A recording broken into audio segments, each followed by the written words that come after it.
Bom, a camada de enlace, né, na verdade, a gente está indo de cima para baixo, né, top-down. Abaixo da camada de enlace tem só a camada física. Na verdade, a camada física não tem um capítulo específico da camada física, teve aquelas informações que a gente passou na camada, lá no capítulo de introdução, né, de redes de cabeadas, cabo coaxial, par traçado, fibra ótica. Aqui a gente vai falar um pouquinho, mas bem rápido, sobre questões relacionadas com o meio de rádio, né, que afeta aqui a camada de enlace.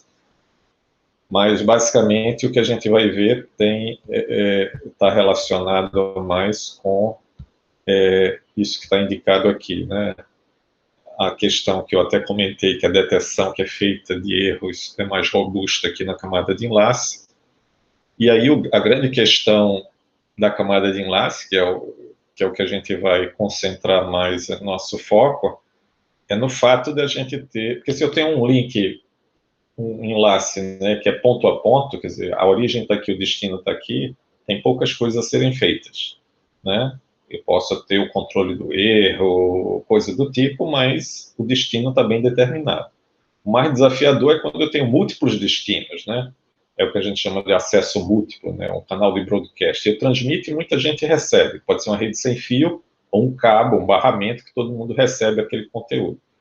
Então, aí eu tenho outras questões, né? De se eu tenho um meio compartilhado, quem é o destinatário e quem tem vez para transmitir, né? Então, são questões relacionadas com isso que a gente vai ver.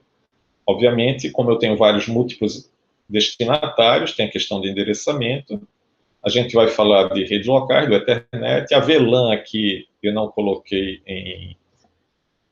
como é que diz, em negrito, não, é porque no slide seguinte eu deixei aqui, né, VLAN com esse, não é negrito, não, negrito está meio aqui em cima, sei lá, sombreado, né, digamos assim, para dizer aquelas coisas que a gente não vai entrar em detalhes, né? Então tem aqui algumas seções que a gente não vai entrar em detalhes, uma delas é VLAN, então podia ter colocado também VLAN aqui, como a gente não vai falar, mas é uma espécie de rede virtual para que aquele comportamento que eu veria geral, mas eu consigo fazer uma separação entre diversas redes locais na mesma estrutura física, mas a gente não vai entrar nos detalhes que ele apresenta aqui, tá? E aí a gente vai falar de algumas tecnologias que usam, mas sobretudo o Ethernet, né, que ele fala também de MPLS ou redes em centro de dados, que a gente não vai falar disso. Na verdade, eu estou pensando, eu comentei com vocês que originalmente nos livros, nas primeiras edições, camada de enlace tinha camada rádio, né, sem fio junto, depois se separou, criou um capítulo 7 agora para isso, mas só que a gente vai falar do capítulo 7, sobretudo essa parte de protocolo de acesso múltiplo. Então, às vezes, eu ainda não decidi em que momento eu vou falar da rede sem fio, mas se vai ser logo aqui depois do protocolo de acesso múltiplo, depois dessa sessão de redes locais, mas definitivamente vai ser antes dessa 6.7 aqui, né, que é uma coisa mais, apesar dele ter colocado aqui na camada, no capítulo da camada de enlace, isso é mais como se fosse uma conclusão do curso, né, onde ele vê tudo que é necessário para a comunicação no acesso que a gente faz de um navegador a uma página web no servidor. Então, isso é meio que o fechamento do curso, então a gente vai bagunçar um pouquinho a ordem aqui original. Mas os slides estão na ordem que normalmente aparece no livro, tá? Mas então ele apresenta aqui, na camada de enlace, na introdução, na verdade, olhando aqui a figura, né, a diferença da camada de rede é que a camada de rede, quer dizer, tem várias diferenças, né, mas a camada de rede, a gente faz um encaminhamento passando por vários roteadores até chegar ao destino, né? A camada de enlace é cada um dos trechos aqui de comunicação, né? Então, a comunicação desse hospedeiro com esse roteador, isso é um trechinho de camada de enlace, que a comunicação é só entre esses dois pontos. Aí tem outro trecho que pode ser outros protocolos entre esses dois.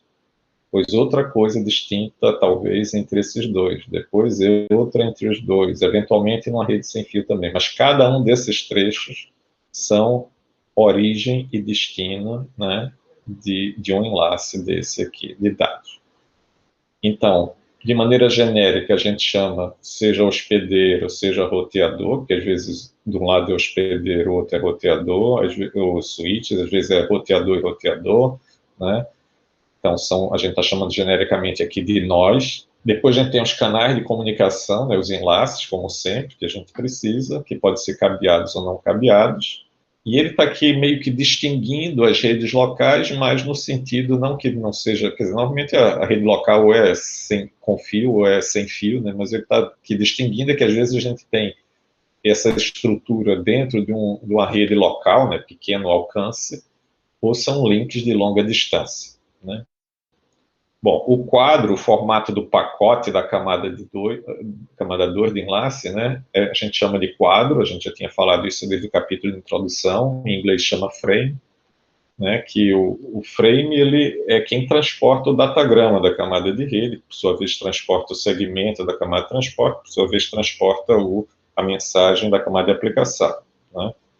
Então, aqui tem uma definição que a gente, de certo modo, falou desde que apresentou as camadas lá no capítulo 1, né?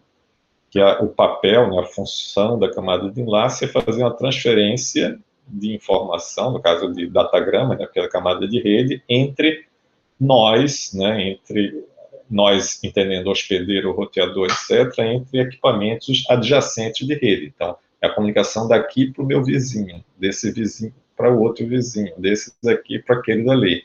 Não é fim a fim, tá? Se for fim a fim é porque eu tenho um enlace fim a fim, né? Mas o normal é que a cada roteador eu chego através de um desses enlaces. Bom, a gente tem, como eu tentei exemplificar ali, às vezes a gente usa tecnologia, em cada enlace a tecnologia pode ser muito diferente. Ele está dando exemplo aqui, no primeiro trecho eu estou numa rede local usando a Ethernet, talvez na rede de longa distância eu use outra tecnologia, essa é uma tecnologia que era bastante usada há tempos atrás, Frame Relay, ATM e outros, e depois eu chego no destinatário e o último trecho, o último enlace é uma rede Wi-Fi, né, sem fio, 802.11 é o padrão e 3 é dessas redes Wi-Fi. Então a gente pode ter várias tecnologias sendo usadas, não no mesmo enlace, mas em enlaces diferentes que formam um caminho de uma origem, quer dizer, origem não do, origem e destino não de cada enlace, né, uma origem e destino da viagem da aplicação, pensando na aplicação. Aí ele faz aqui uma analogia, que ele gosta muito de fazer analogia, né, com o transporte de uma viagem de alguém de Princeton, né, lá nos Estados Unidos, até Lausanne, na Suíça. Então está dizendo, bom, o passageiro, né, a pessoa que vai fazer a viagem é sempre o mesmo, mas ele toma diferentes meios de transporte, né? Ele toma um táxi, por exemplo, para ir de Princeton até o aeroporto, né,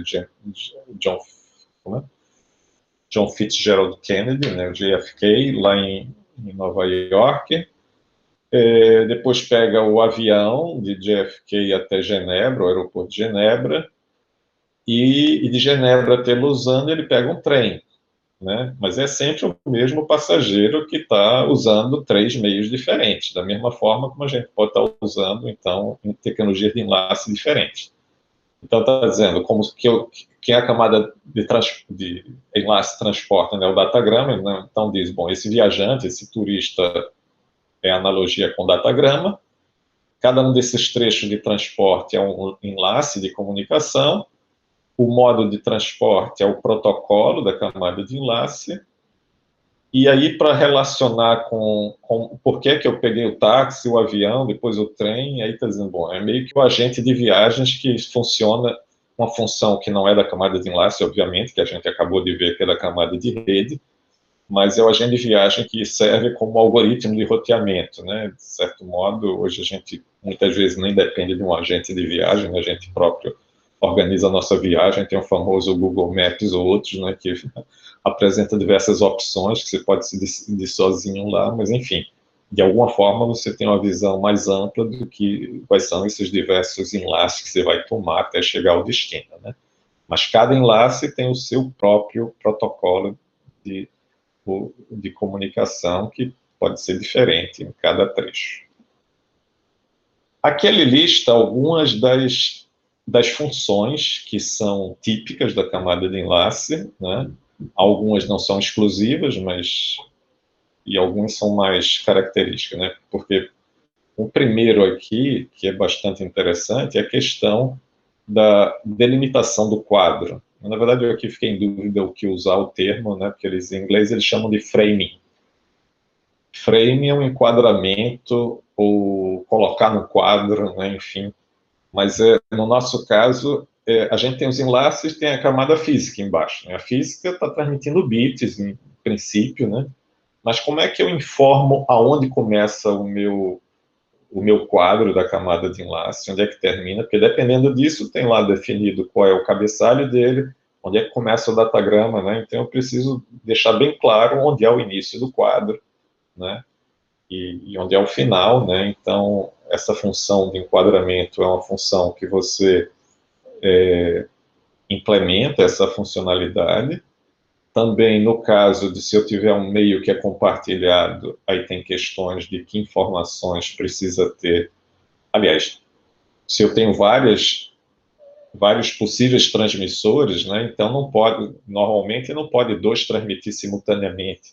Então, quando um transmite, tem que sincronizar o receptor para que ele entenda onde é que começam os dados. Então, tem uma série de questões aí relacionadas. Por outro lado, se eu tenho múltiplos destinatários, eu preciso ter uma identificação, aqui está chamando, às vezes o pessoal chama isso de endereço físico, mas com certeza é endereço MAC, no cabeçalho do quadro, para identificar seja a origem e destino desse quadro nesse enlace que é compartilhado. Pode ser um enlace sem fio, né, na minha rede Wi-Fi, ou numa rede com cabo, mas com Ethernet, né, que eu preciso dizer quem é o destino na minha rede local, né? Não é o destino lá da aplicação, o destino ali naquele meu trecho, por isso que ele fala nesse enlace que tem múltiplos pontos, múltiplos destinatários. E aí ele está chamando a atenção que esse endereço usado aqui na camada de enlace é específico daquele enlace, enquanto que o IP é um endereço, né, mais global da rede. Ou nem tão global, né, se a gente pensa no NAT, mas pelo menos não está restrito a um desses enlaces. Bom, então aqui ele colocou todas essas coisas no meio. Um outro aspecto que, na verdade, a gente já viu, né, na camada de transporte, né, entrega confiável, só que aqui, no caso, não é fim a fim, é entre nós adjacentes. A gente já aprendeu com os APIs, temporizadores e checagem de erro, etc., né? Ou seja, a gente já aprendeu isso no capítulo 3, lá do camada de transporte. Essa preocupação de ter uma entrega confiável, quer dizer, a detecção de erro é importante que seja feita pela camada de enlace, como eu disse, que é até que mais robusto. Mas a preocupação de recuperar erros que forem detectados, isso era algo que era usado, sobretudo, no passado, em todos os enlaces que eram muito ruidosos, né, muito sujeitos a erros.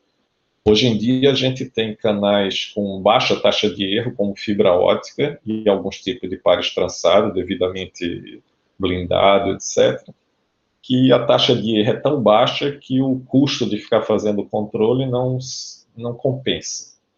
Por outro lado, a gente tem os canais sem fio, né? Cada vez mais a gente tem redes Wi-Fi em todo canto, né? Então, essas redes normalmente têm umas taxas de erro maior, né? De interferência, etc., e aí pode ser interessante a gente recuperar esses erros, sobretudo porque, como a gente viu lá no controle de congestionamento do TCP, ele considera qualquer perda de pacote é por congestionamento, e às vezes pode ser por um canal ruidoso, né? Se o canal ruidoso não é uma questão de não transmitir, é uma questão de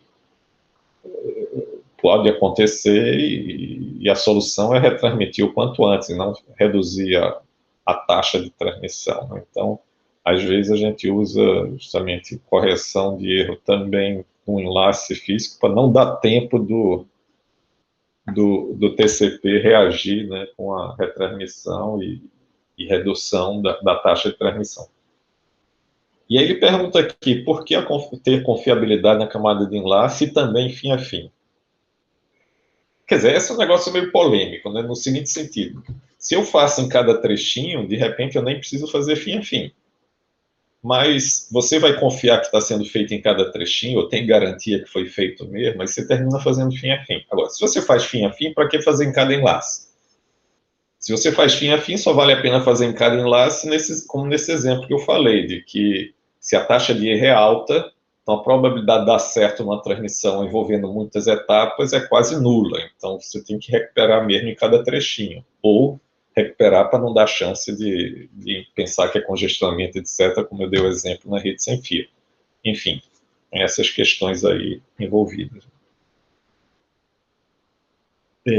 Na camada de enlace também pode ter um controle de fluxo, né, com aquele mesmo objetivo de não inundar um receptor, né, com um produtor muito rápido. Detecção de erros, né, os erros a gente normalmente são causados por atenuação do sinal e ruído, né, que pode mudar uma interpretação de bit 0 para bit 1 ou vice-versa.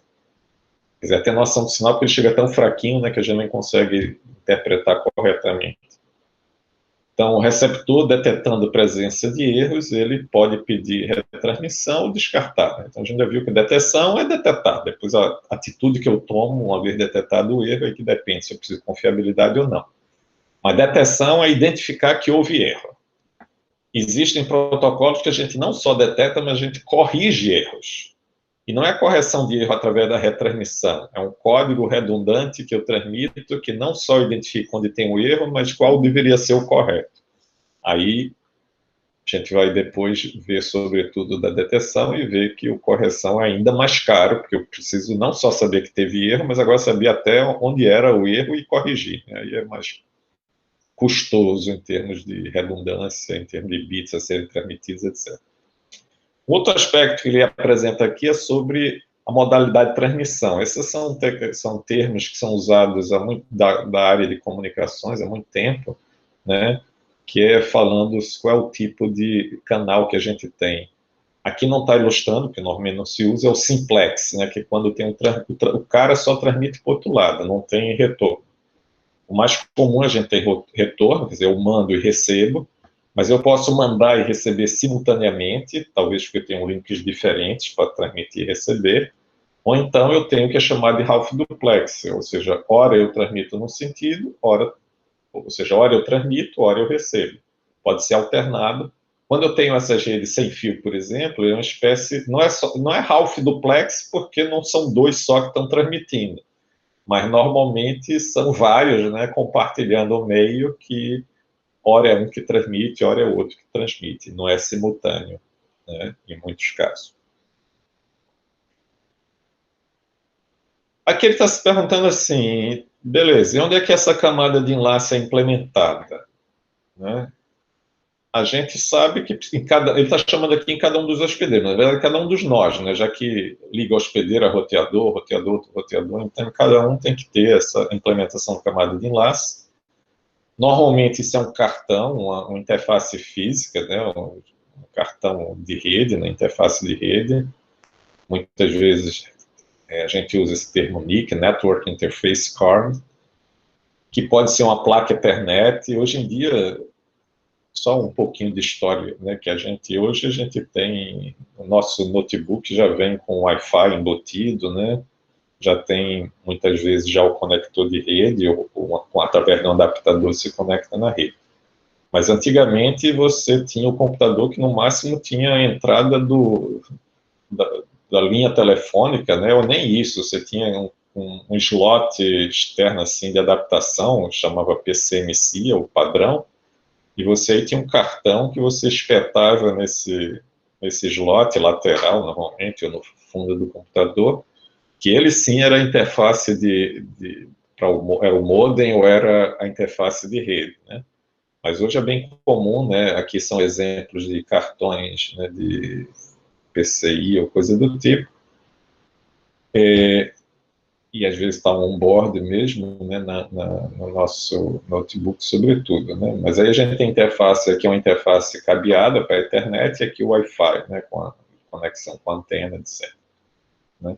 Mas normalmente, então, nessa interface aqui já tem implementação, quer dizer, tem a camada física, que é onde tem o conector e toda a interface justamente para interpretar os sinais, via rádio ou via cabo, e a camada de enlace, todas ou boa parte das funções estão implementadas aqui mesmo no controlador. tá?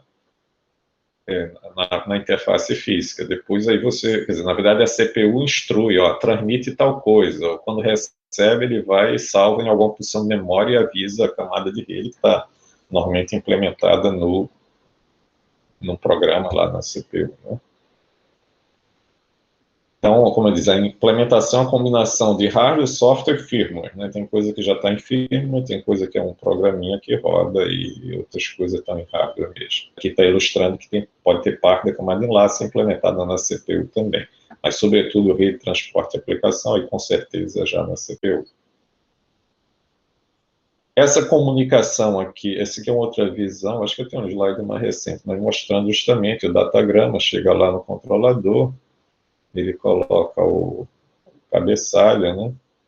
E também a cauda, né, com os bits de verificação de erro, faz a transferência, chegando lá, ele verifica os erros, né, de checksum, coisa do tipo, eventualmente faz a questão do transporte confiável, mas sobretudo a detecção de erro, como eu falei, extrai a informação do link, passa o datagrama para a camada de rede.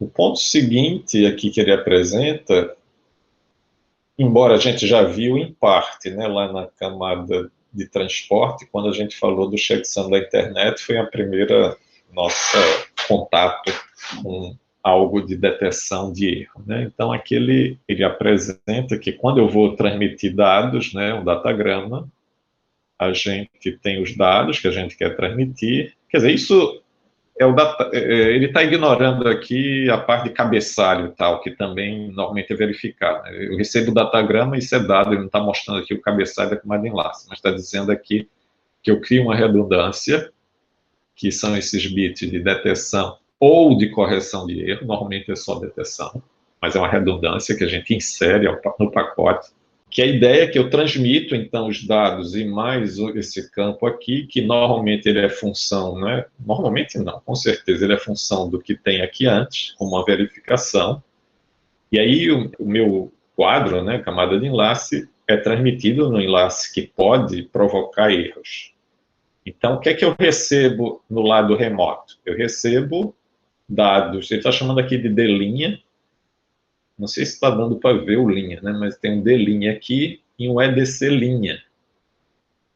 Ou seja, eu recebi alguma coisa que eu não sei se é igual ou diferente do original. O que eu vou fazer aqui no receptor é, já que esse EDC ele foi calculado, é como se fosse checksum aqui, né? Ele foi calculado em função dos dados aqui, eu vou no receptor verificar se o EDC linha recebido continua sendo a aplicação correta, né, em cima desses dados recebidos de linha. Se forem, né, se bater, eu vou dizer que eu vou assumir que os dados estão corretos e passo para a camada de rede os dados recebidos, o datagrama recebido.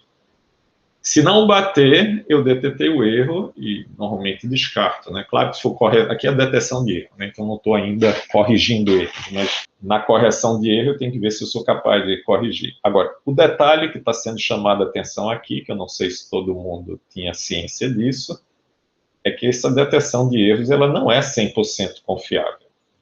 Eu devo ter características na forma como eu calculo esse checksum, né? Porque a gente viu lá no caso do... Aliás, eu botei tanta... Porque quando a gente falou lá de checksum lá na camada de transporte, eu já falei que, né, dos erros que basta trocar 2 bits que ele não deteta erro, né? Então a gente já sabia que ele não é tão confiável. Só que eu disse que o da camada de enlace era mais robusto, eu não disse que era 100% confiável, né? Então talvez, apesar de eu ter dito, não sei se vocês sabiam, acho que vocês já sabiam que não é 100% confiável, pelo menos não deviam ter esquecido, né? Agora, quanto maior for esse campo aqui, quanto maior for a redundância, o método é mais seguro, mas é um preço a mais que eu pago, né? Além dos dados, ainda tem, né, alguns bits a mais a serem transmitidos. Então, tem um compromisso aí entre a confiabilidade necessária e o custo, né, os bits necessários para essa transmissão. Então, para ilustrar, já chama a atenção que nenhum desses 2 métodos que estão apresentados aqui são usados em redes de computadores, que eles são muito frágeis, mas é para ilustrar os princípios básicos, né? No caso aqui, tem animação não. paridade de um bit, né, que é muito usado para tentar identificar erro em memória, né, RAM, coisa do tipo, né? Ou seja, ou ROM também, mas memória do computador, né? Então, você tem o chamado bit de paridade, que a ideia, né, pode ser tornar a quantidade de bits par ou ímpar, né? Como uma forma de verificação. Então, aqui nesse exemplo, meus dados têm 1, 2, 3, 4, 5, 6, 7, 8, 9 bits uns. Então, para ter um número par de bits, o bit de paridade é setado para 1 também, porque eu vou ter, contando, vou ter 10 bits, um número par de bits 1. Tá? Então, se houver só uma troca de um bit desses, o bit de paridade detecta o erro. Mas se houver troca de 2, ele não vai detectar o erro. Então, você já vê que ele não é muito robusto, né? Como naquele caso do checksum da internet. Na verdade, eu dou sempre um exemplo das épocas antigas, né? Mas que, certo que naquela época, antigamente, né? E pode ser o caso da rede sem fio, o ruído que provoca erro é como se fosse um estalido. Se a gente estivesse escutando no canal, era um teczinho assim. Esse teczinho dura alguns milissegundos, né? Centenas de milissegundos. Mas centenas de milissegundos a 10 mil bits por segundo são centenas de bits também, né? Ou seja, e as taxas hoje são muito mais altas. Enfim, não há um erro isolado é muito raro, né? Normalmente, quando há um erro desse tipo, são vários bits errados, tá? Então, tem um esquema que só detecta erros quando um bit tem erro, não é adequado. Mas, enfim, aqui dá a ideia de que eu preciso de uma redundância, e a redundância em função dos dados que são transmitidos.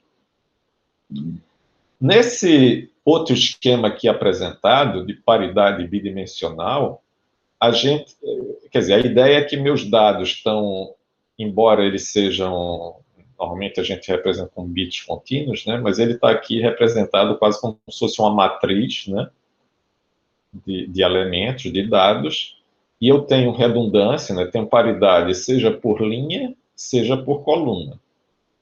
Então, aqui tem um exemplo, né, paridade par, então, 1, 2, 3, aí está setado para dar um número par de 11. 1, 2, 3, 4, então 0, que eu já tenho um número par. 1, 2, 3, 1 para ter um número par. 1, então, na coluna 0. 1, já é 2, né, 0. 3 aqui, então 1 para ficar 4. 2, então fica 0. Só 1, então 1 para ficar par. Se houver um único, vamos supor que aqui, então, esse bit aqui, que era 1, virou 0. Se ele virou 0, vai dar erro de paridade, e só foi ele que mudou, né? Vai dar erro de paridade nessa linha, porque agora eu só tenho 3 uns, e vai dar erro de paridade nessa coluna, porque agora eu só tenho 1.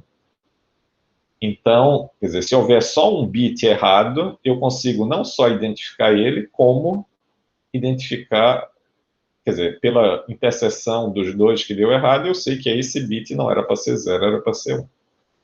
Mas note que é um só bit errado, né? Então, mais uma vez, essa é uma redundância até razoável, né, em termos de bits a mais de linhas e de colunas, mas ele é bastante limitado, né, na capacidade dele de recuperar um bit com erro, né? Mas aqui ilustra a simples detecção, porque quando aqui dá erro de paridade, eu não sei qual foi o bit que está trocado.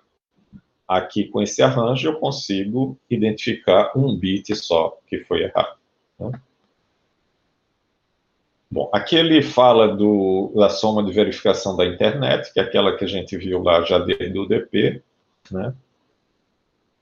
Que eu não sei se precisa repetir, eu acho que não, né? Mas a ideia era tratar os conteúdos dos dados como um inteiro, 16 bits, fazia a soma, complemento de 1 da soma, que era transmitido, e aí, ao receber, repetia a conta, agora usando já o checksum, devia dar tudo 1, né, no final, já que era transmitido no campo checksum, era o complemento da soma realizada, se não der, porque foi detectado algum erro. Bom, quer dizer, não é tão tradicional, mas é o que a gente já viu antes, né, lá no DP. O código mais robusto que eu falei para vocês é esse daqui, que é chamado de verificação de redundância cíclica. Na verdade é código, é como se fosse Cyclic Redundance Code, código de redundância cíclica. A ideia geral é a mesma de antes que a gente falou, ou seja, eu tenho os dados que eu quero transmitir e eu tenho os bits de redundância aqui, tá? A questão é como é que esses bits são calculados. Obviamente não é um bit só de paridade, né? Mas a ideia, então, quer dizer, tem toda uma teoria por trás, que a ideia é, bom, se eu tenho os dados aqui que tem d bits, né? Mas é como se eu inserisse uns bits adicionais, então, bom, eu acho que eu tenho que falar antes do que está lá em cima mesmo. Mas ele trata aqui os bits, claro, que são os dígitos, os dados, né, são como se fosse um número binário, né, 1, 0, 1, 0, 1, 0, só que ele é visto como se esses bits fossem coeficientes de um polinômio. E aí eu tenho um polinômio gerador padrão, quer dizer, se eu dediquei aqui R bits para esse campo da redundância cíclica, né, é porque eu vou trabalhar com um polinômio gerador de ordem R mais 1. Aliás, de ordem R, que tem R mais 1 bit, né, do termo elevado a zero até o termo elevado a R, né, são vários, pensando em XAR mais XAR menos 1, mais XAR menos 2, até o X0. Né? Note que essa história de tratar como polinômio é só para justificar, né, a matemática que tem por trás. Né? Os cálculos são até mais, não vou dizer que é mais simples, mas a gente fala em polinômio, a gente já meio que ouriça assim, vai ver que não dá nada a isso. Né? Mas aí, pensando que isso aqui são coeficientes do polinômio, então como se tivesse um polinômio original, que aqui é o termo de ordem 0, aqui o de ordem d menos 1, né, eu acho. Que é de 0 até d menos 1. Que eu coloquei um campo a mais. Então, como se eu tivesse deslocado, como se eu tivesse multiplicado o meu polinômio, o dados original, visto como polinômio, tivesse multiplicado por um termo aqui, dado um shift nele, né, multiplicado por 2 elevado a r, e eu faço um ou exclusivo com, a gente vai ver daqui a pouco, é o resto da divisão, porque a ideia é a seguinte, os meus dados aqui, talvez estou enrolando demais ou falando demais antes de apresentar a coisa, fica meio confuso, mas é como se eu dissesse, eu tenho os dados aqui, que eles, junto com, aqui eu coloco inicialmente tudo zero, mas que ele pode ou não ser divisível pelo esse polinômio gerador que foi escolhido. Como se eu dissesse, eu vou transmitir uns dados, e esses dados, ele pode não ser divisível por 3, né? Mas o meu, como se fosse o polinômio gerador, é 3. Então, se eu tenho o número 17, por exemplo, né? 17 não é divisível por 3, né? Mas se eu pegar e fizer, quer dizer, 5 vezes 3, 15, né? Então tem um resto 2, né? Se eu subtrair 2 de 17, vai dar um número que é divisível por 3. Então, na verdade, essa história de fazer o deslocamento é porque eu trabalho com bits sem alterar os dados originais da mensagem. Né? Nesse exemplo que eu dei, não foi um bom exemplo, porque eu falei em 17, tirando 2, virou outra coisa, né? Virou 15. Mas eu quero mexer no que eu transmito aqui, mas o meu objetivo é fazer com que o resultado, a mensagem que eu vou mandar, ou seja, os dados que eu quero mandar, que eu não quero mexer neles, e o valor aqui que eu vou juntar aqui, né, apendar, digamos assim, com os dados originais, eu quero que ele se torne, por construção, divisível por esse polinômio gerador, que é padrão, tanto o transmissor e o receptor conhecem ele. Então, se eu fizer isso, o que é que significa? Que no receptor ele vai testar, vai fazer de novo a divisão por G e ver se dá resto zero. Se der resto zero, significa que eu não identifiquei um erro. Se der um resto diferente de zero, é porque eu identifiquei um erro. Tá? A ideia é essa. Por simplicidade, aqui a gente não tem nenhum byte de dados, né? Tem só 6 bits, 10, 11, 10. E foi escolhido como polinômio gerador esse polinômio aqui, 1001. Na prática, esses polinômios não são também tão curtinhos assim, tá? São 16, 32 bits, eu acho que do Ethernet são 32 bits, tá? Aliás, 32 bits, de ordem 32, né? São 33 bits. Mas assim, esse aqui tem 4 elementos, né? Como se fosse x ao cubo mais 1, né? Porque o x ao quadrado tem coeficiente 0 e o x tem coeficiente 0 também, tá? Mas a ideia é, a minha mensagem que está aqui, então eu insiro a parte de onde eu vou fazer, né, onde vou transportar o meu CRC, é a quantidade de bit 0 que eu coloco aqui corresponde à ordem do polinômio gerador, que é 3, que é onde vai o resto da divisão desse novo polinômio aqui, d deslocado, né, por 2 elevado a r, né, deu deslocamento para cá, e eu divido pelo polinômio gerador, tá? Como é que é essa divisão? A divisão, quer dizer, normalmente eu pego, como na divisão normal, né, a gente pega a quantidade de, bom, aqui eu ia dizer coeficiente, mas no caso de números, né, que dá um número maior ou igual ao número que eu quero, pelo qual eu quero dividir, né? Então, aqui no caso, se é um polinômio de ordem 3, eu preciso pegar também aqui um polinômio de ordem 3. Então, eu pego os 4 primeiros bits, eu posso fazer a divisão, né? Então, coloco aqui, esse não é quociente, divisor, resto, quer dizer, um número quociente aqui, né? Que é o divisor e vai ter o resto.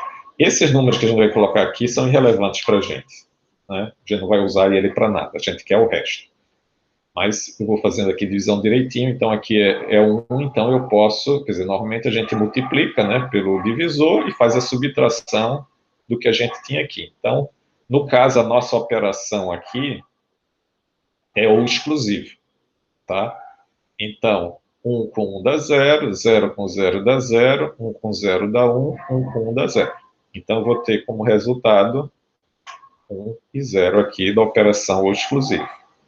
Aí a gente baixa o próximo termo, que é aquele 1 ali. 1 só tem 3 termos, né? É um polinômio de ordem 2. Então, não dá para dividir por um polinômio de ordem 3, então vem um 0 aqui no quociente, e aí eu baixo o próximo. O próximo é o 0 aqui. Agora eu tenho a mesma ordem. Note que nesse caso, como o polinômio é 1, 0, 0, 1, exceto o caso de 1, 0, 0, 0, todos são maiores do que ele, né? Mas como a gente está falando de polinômio de mesma ordem, não importa se o gerador tem uma representação binária que seja maior do que o que está aqui, porque minha operação, no final das contas, é o exclusivo, né? Só para alertar. Não vou poder ter 5 termos aqui, só 4 para fazer a subtração. Eu tenho que fazer o exclusivo termo a termo, né? Então, agora com 4 eu posso fazer o ou exclusivo, então eu posso escrever um ali e fazer o ou exclusivo entre o que resultou aqui do resto da divisão anterior, mas os termos foram baixados pelo polinômio gerador que está aqui repetido, 1001. Agora vai dar 0, né, no primeiro, 0 no segundo, 1. Certo? Vou baixar o próximo 0, que já é um desses daqui. Não dá para dividir, né? Então, 0 aqui. Vou baixar o próximo 0. Agora eu tenho 4. Aqui também é 4. Então, posso fazer a subtração. Então, vou fazer aqui o exclusivo. 1 com 1 dá 0. Ali dá 1, 0, 1. Ainda tem um 0 para baixar. Vou baixar. 4 termos. Posso fazer a subtração, ou exclusivo, né? E vou ter como resto 0, 1. Esse 0, 1 é que eu vou transmitir aqui, quer dizer, a minha animação aqui terminou ficando incompleta, porque eu devia agora mostrar, e não tenho isso, né? Estou só dizendo que é o resto, mas, na verdade, o que eu iria transmitir eram os dados originais aqui, 1010, e no lugar aqui desses bits que estão em vermelho, eu vou colocar 01. E dessa forma, eu estou tornando a mensagem que eu vou transmitir divisível por G. Se vocês quiserem verificar se é divisível mesmo, basta repetir a divisão aqui, colocando 1 em 1 no lugar do 00. Na verdade, vai alterar onde? Vai alterar esse bit e esse de cá, né? Se aqui for 1, ó, no lugar de 0, que era esse daqui, aqui vai dar 0, né? E o próximo aqui é 1, quando baixar aqui vai dar 1, 0, 0, 1, que é o mesmo padrão, resto 0. Tá? Uma verificação bem simples. Então, é assim que é construído. Claro que, como eu disse, não são só 3 bits, são 16, 32 bits, né, em cima de uma mensagem também, que na verdade é bem maior do que essa daqui. Mas esse é o princípio. O que eu estava comentando antes com vocês também, que eu fiz meio incompleto esse exemplo, é que normalmente aqui eu digo como é que eu burlo. Quer dizer, primeiro eu não sei se vocês assistiram alguma vez na TV, tinha um mágico que tinha muitos anos atrás, não sei se ainda existe esse negócio, mas era o chamado Mr. M. Era um mágico que fazia mágica, mas depois, ao contrário dos mágicos convencionais, ele contava o segredo da mágica dele, né? Então, eu vou colocar aqui no chat um erro, tá, nessa mensagem, que a mensagem que eu ia mandar era, então, 10110011, né? Mas eu vou mandar para vocês aqui uma mensagem errada, né? Vou colocar aqui esse segundo bit errado, tá? Em vez de 0, eu vou botar 1. Esses dois vão certo, 1 e 1. Esse terceiro 1zinho vai como 0, 0, 0, 1, 1. Tá? Então, eu alterei na mensagem, que é formada por esses dados, mas esse resto, eu alterei esse daqui e alterei esse daqui. Tá? 2 erros. E se vocês fizerem agora, repetir essa divisão que eu fiz aqui, usando esse padrão que eu mandei aí no chat, né, que é essa modificação, esse erro que eu introduzi aí, vai dar resto 0. Aqui era a mensagem original, né? Eu vou modificar aqui. Então, a gente colocou esse resto aqui, primeiro 1, né? E eu disse para vocês que ia dividir, e mostrei mais ou menos que dava resto 0. Mas agora, eu mudei esse bit, que era 0, deixa eu botar ele com outra cor aqui, e vou modificar esse aqui também, ou seja, 2 bits errados, certo? E agora vamos fazer a divisão. Então, agora a gente vai fazer, eu tenho 4 termos aqui em cima, eu vou fazer, né, o exclusivo. Então, aqui vai dar o quê? O primeiro dá 0 sempre, aqui vai dar 1, aqui vai dar 1 também, e aqui vai dar 0. Aí eu vou baixar o próximo. Tenho 4 termos, vou poder fazer a subtração de novo, né? Então, vou poder fazer subtração com 1, 0, 0, 1. Que vai dar quanto? Vai dar 1, 0, 1. Aí vou baixar, quer dizer, esse 0 que a gente baixou foi o outro errado, né? Aí vou baixar aqui esse 0 daqui pretinho. Também tenho 4 termos, vou poder fazer a subtração. Então, 1, 0, 0, 1, que é o nosso polinômio gerador. O que é que eu vou ter aqui? Vou ter 0 aqui, aqui é 1, aqui é 1. Vou baixar o 0 vermelhinho ali. Só tem 3 termos, então não posso fazer a subtração. Boto 0K. Baixo o próximo, que é o primeiro 1. Agora dá para fazer a subtração. 1, 0, 0, 1. Isso dá o quê? Dá 1, 0, 0, e baixo aquele 1 de lá. Ó, 1001, eu posso fazer a subtração e dar resto 0.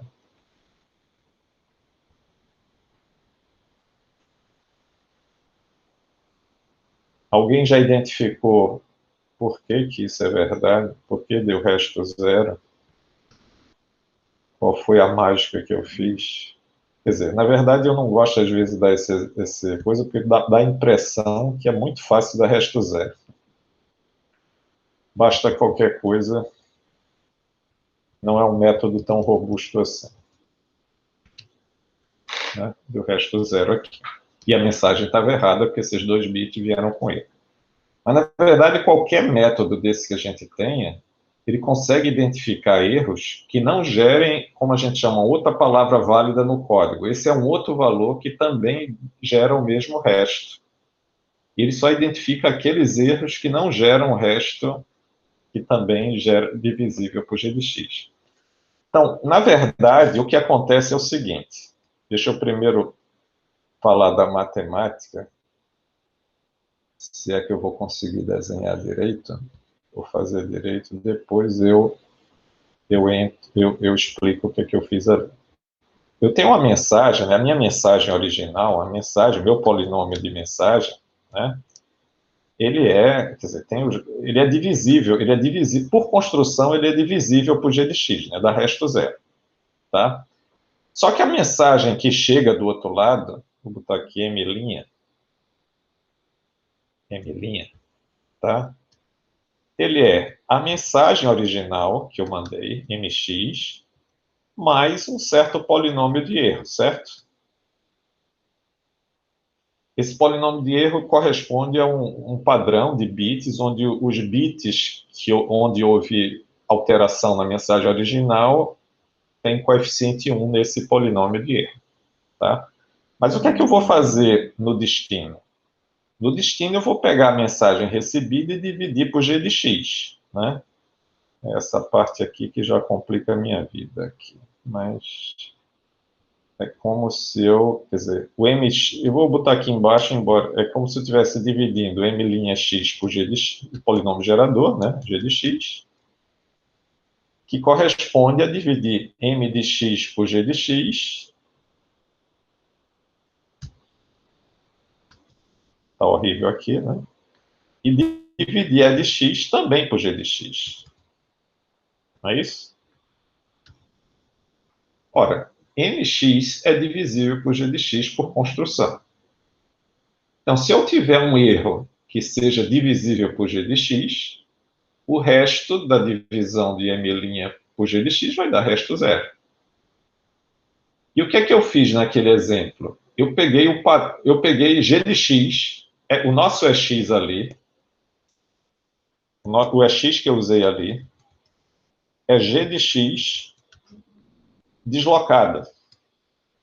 Tá? É g de x vezes 2 elevado a um deslocamento aí qualquer, que eu não me lembro quantos bits eram.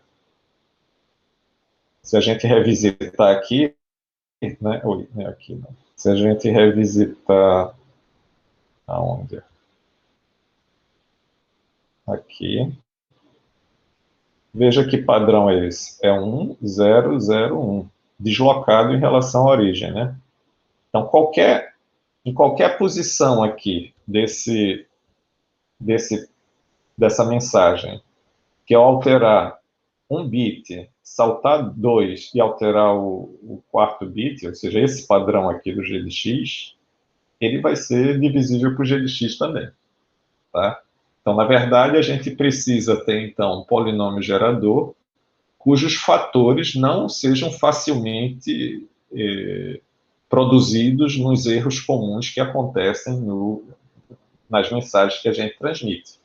Então, existe todo o pessoal que estuda matemática, essa coisa de código, que trabalha em como, né, ter métodos que calculam isso, que tem maior poder, né, na verdade, e de detecção dos erros. Bom, aqui está a animação. Mas o que eu queria, antes de terminar a aula, era mostrar para vocês aqui rapidamente que essa divisão de polinômio aqui, né, na verdade, aquela mensagem original, eu estou exemplificando aqui ela usando a implementação em hardware, usando um registrador de deslocamento e portas ou exclusivo. Na verdade, quantas posições eu preciso aqui depende da ordem do meu polinômio gerador, e os ou exclusivos que eu faço dependem também do padrão aqui do meu polinômio. Por exemplo, aqui está assim porque o primeiro bit tem que ser 1,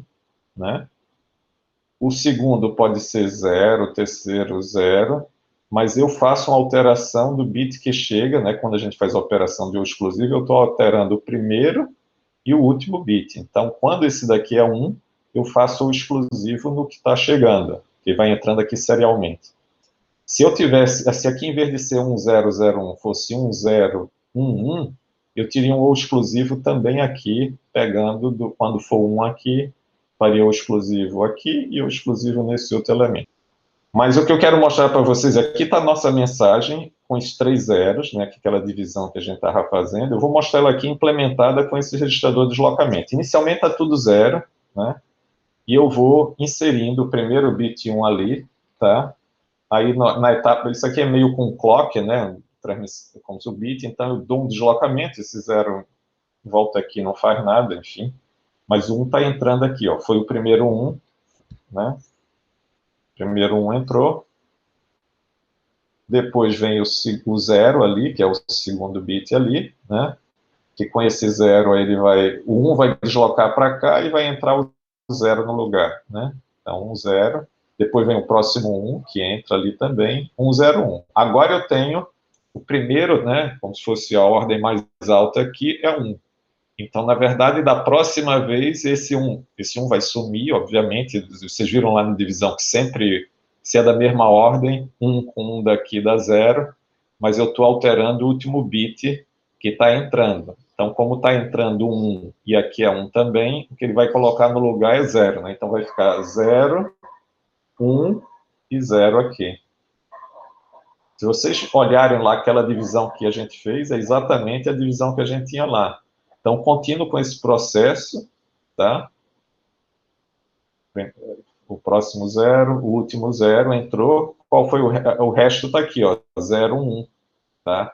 Então, o que é que eu faço quando eu estou transmitindo? Eu vou o mesmo bit que eu vou transmitindo, eu vou serializando por aqui. No final de entrar os bits de dados, o que tem aqui nesse registrador de deslocamento é o resto da divisão, que eu faço com que ele seja concatenado no fim da mensagem, o 0, 1. E aí gerei a minha mensagem correta, né, divisível por G, por construção. Então, a implementação por hardware é muito simples disso daqui, né?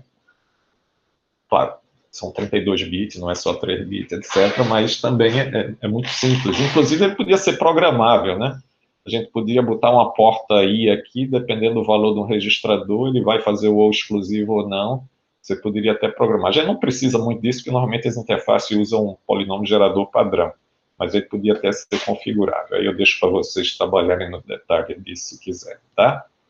Então, com isso, a gente terminou essa parte de detecção. Quer dizer, correção, na verdade, a gente só mencionou o que é, né? Não apresentamos nenhum protocolo real de correção de erros, porque até a correção de erros, assim, não é tão necessária normalmente. Ela seria necessária se a gente mandasse uma mensagem crítica para um local muito distante, no outro planeta, sei lá o que não dá tempo de retransmitir, né? Alguma coisa, um cenário meio crítico desse tipo, né?